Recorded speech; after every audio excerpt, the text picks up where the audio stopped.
G'day guys, how you doing? Today I'll be doing a review on the Ozito 150mm circular saw. Alright, so first I'm just going to cut I'm just got to do a few test cuts in this pine that I have here, so we'll set that up. We'll set that up now.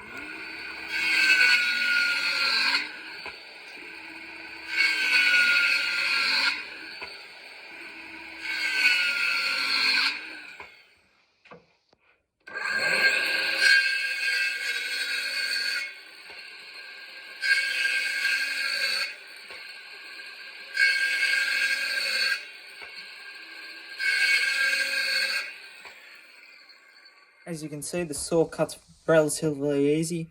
I was actually very impressed. I got this from Bunnings, I think, for about $50, and the battery you can buy a kit for about $40, so $90 overall, and it's actually cuts pretty good. Alright guys, make sure you like and subscribe to the video if you liked it. Thanks. See ya.